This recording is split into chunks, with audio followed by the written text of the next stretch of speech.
Belle tradition, puisque ça fait plusieurs fois qu'on fait ça. Et donc c'est l'occasion de se souvenir de ce qu'on a fait cette année. Alors quand on se présente aux élections, on répète que c'est pour faire entendre le camp des travailleurs. Alors cette année, il n'y a peut-être pas eu d'élection, mais le camp des travailleurs, il s'est fait entendre ailleurs, dans la rue. Pendant 6 mois, l'actualité, elle a été dominée par la lutte contre la réforme des retraites. Et pendant 6 mois, ce qui dominait toutes les préoccupations, toutes les discussions, c'était nos intérêts de travailleurs. Et ça, c'était important. Alors on a appris plusieurs choses.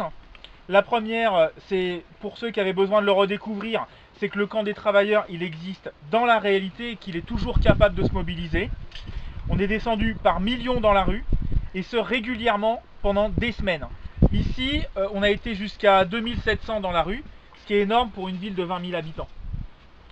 On a aussi appris qu'il n'y a rien à attendre des institutions. Tout est fait pour que le gouvernement, au service du grand patronat, puisse passer en force. Ni la Constitution, ni le Parlement, ni le dialogue social ne nous sauveront.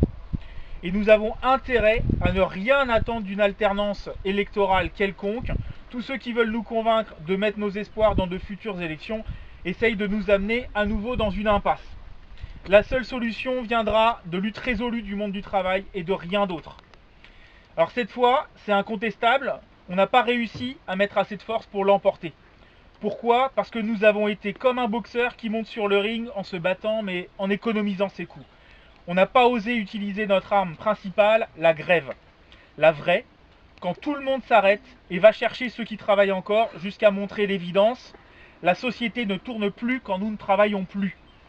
Se mettre en grève tous ensemble et le temps qu'il faut est d'ailleurs aussi le seul moyen de s'organiser pour que la grève soit dirigée par les grévistes eux-mêmes et pas par des chefs syndicaux qui ont d'autres intérêts que ceux des travailleurs. Mais ce combat n'en était qu'un parmi d'autres. La société craque de partout et nous serons conduits à nous battre encore. Nous n'avons nulle part où fuir.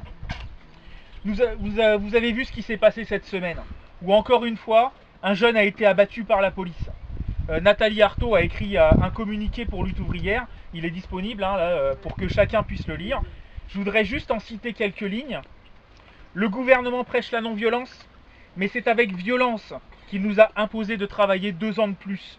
Avec violence qu'il a essayé de faire taire les manifestants. Avec violence qu'il pourchasse les femmes et les hommes qui n'ont pas de papier. Alors oui, la violence ressort par tous les pores de cette société pourrie d'injustice.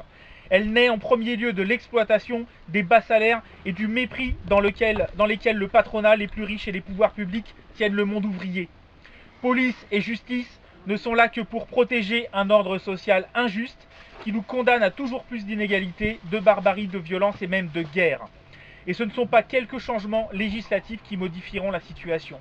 Alors comment ne pas comprendre la révolte actuelle d'une partie de la jeunesse des quartiers populaires?